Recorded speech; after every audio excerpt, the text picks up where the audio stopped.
I'm 80 years old. And if I'm being honest with you, most of my life was spent on things that don't matter anymore. I don't mean that to sound wise. I mean it exactly how it sounds.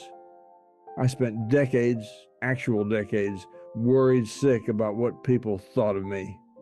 Not dangerous people, not people who had any real power over my life, just people, neighbors, colleagues I barely knew. The woman at the grocery store, who I'd see every Thursday, he never did. I was 23 when I started working at Brennan Insurance on Maple Street. It was 1968.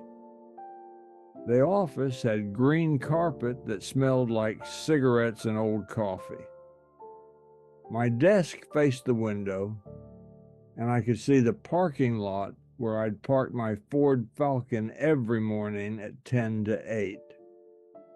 I remember the first time Margaret Holloway from Claims said something about my tie. It was brown with thin gold stripes. She said it looked a bit much for the office. Just that. A bit much. I never wore it again. I spent the next 40 years thinking about comments like that. What people said about my haircut. Whether I laughed too loud at the Christmas party in 1974. Whether Frank from accounts thought I was slow because I took an extra day to finish the Henderson file. I'd lie in bed at night. This was when I was still married, when Carol was still alive, and I'd replay conversations from work. Things people said to me, things I said back, wondering if I'd come across wrong, if they thought I was stupid, if they liked me. Carol would be asleep next to me. The house would be quiet, and I'd be running through a conversation I had with a man I didn't even like about a topic I didn't care about, trying to figure out if I'd embarrassed myself. I missed so much time with her doing that, just lying there, stuck in my own head. She died in 2019, heart failure. It was quick. And you want to know something? Not one person from that office came to the funeral. Not Margaret, not Frank. I'd spent 40 years worrying what they thought of me, and when it came down to it, I don't think they thought about me at all. The second thing I wasted time on was holding grudges.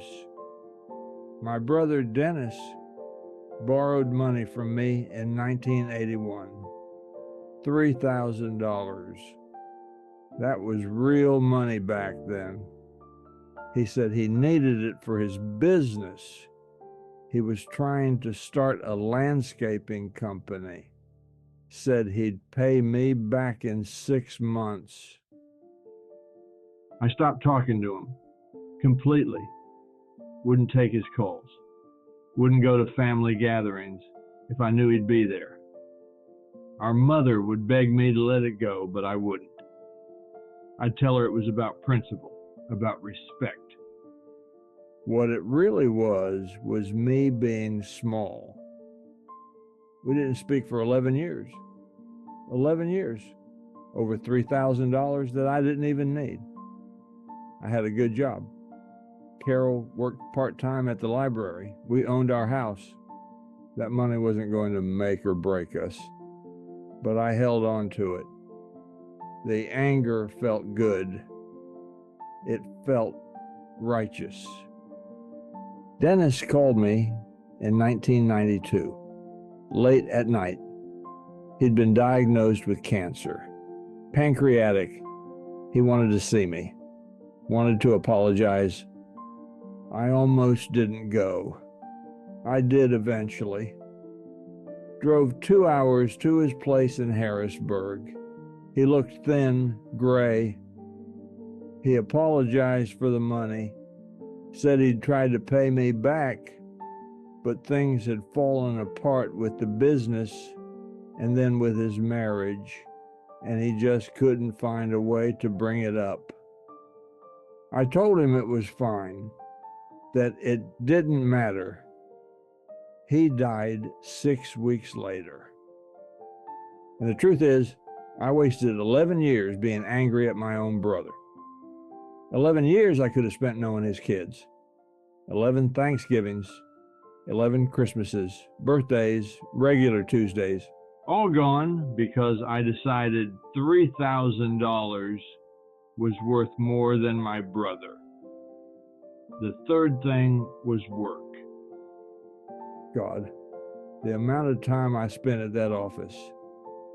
Not because I loved it, not because it mattered, but because I thought that's what you were supposed to do. Stay late. Come in early. Never take a sick day unless you were genuinely dying.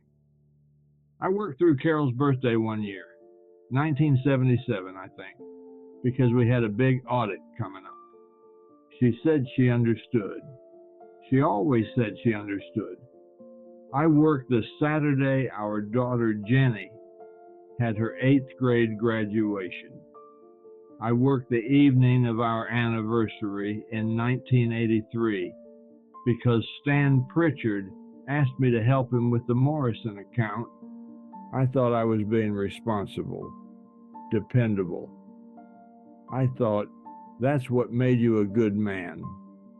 I got a gold watch when I retired, 22 karat, engraved with my name and the years, 1968 to 2008.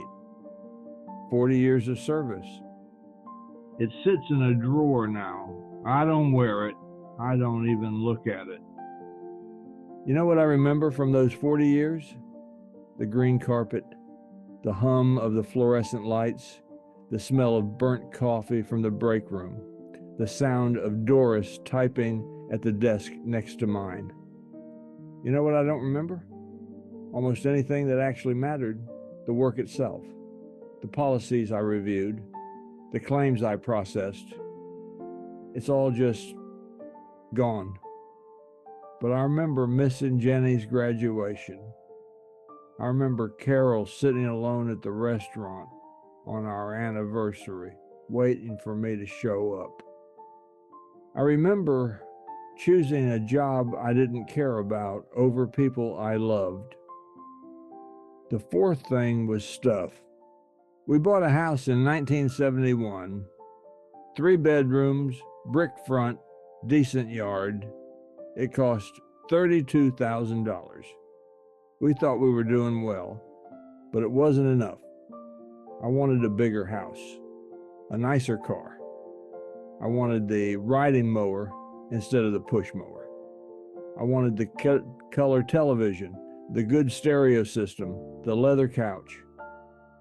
I worked overtime to afford it, took on extra projects, said yes to everything Stan Pritchard asked me to do. We got the bigger house in 1985. 4 bedrooms, 2-car garage. It was beautiful. Carol decorated it exactly how she wanted.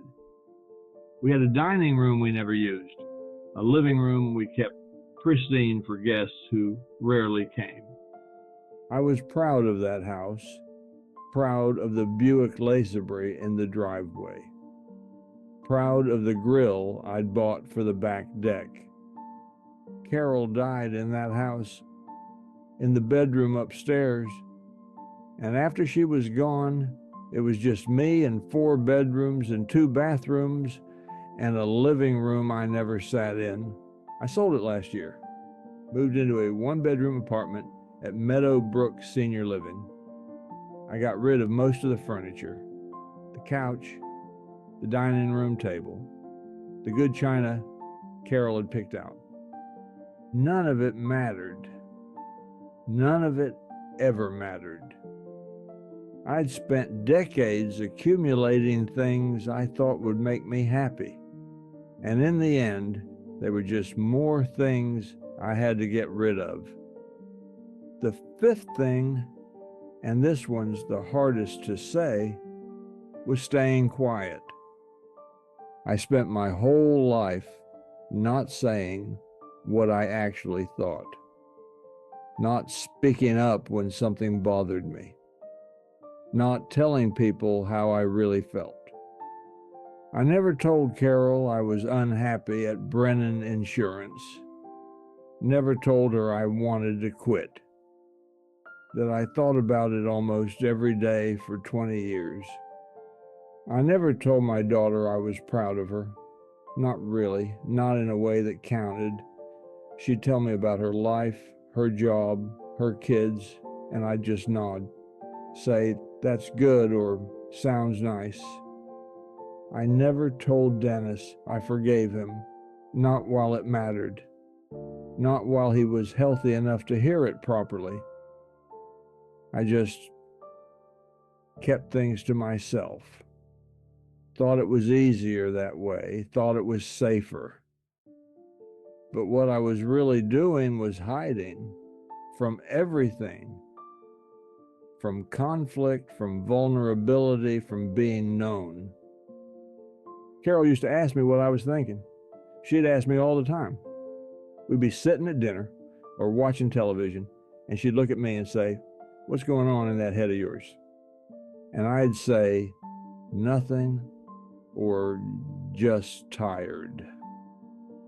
She stopped asking eventually. I think about that a lot now. How many times she tried to reach me and I just wasn't there. How many conversations we could have had. How much closer we could have been if I'd just been honest. She's been gone 5 years now, and I'd give anything to have one more dinner where she asks me what I'm thinking and I actually tell her. But that's not how time works. You don't get it back. You don't get second chances with people who are gone. You don't get to redo the 40 years you spent worried about nothing. You don't get to unmiss your daughter's graduation. You don't get to take back the silence. I'm 80 years old. I live in a one-bedroom apartment. I eat dinner at 5:30. I watch television most evenings. My daughter calls on Sundays. And I think about all the time I wasted, the grudges, the overtime, the things I bought that meant nothing, the words I never said. I don't know why I'm telling you this. Maybe because I wish someone had told me when I was younger. Not that I would have listened, but maybe. Maybe you're 30 right now, or 40, or 50, and you're worried about what someone thinks of you. You're angry at someone over something that won't matter in 5 years. You're staying late at a job you hate. You're working towards some goal that you think will finally make you happy. Maybe you're keeping quiet about something that matters. I can't tell you what to do. I can't fix my own life, so I certainly can't fix yours. But I can tell you what I know now, what I wish I'd known then. Time is the only thing you can't get more of, and it goes faster than you think. That's it. That's what I learned. I'm 80 years old, and I spent most of my life on things that didn't matter. I hope you won't.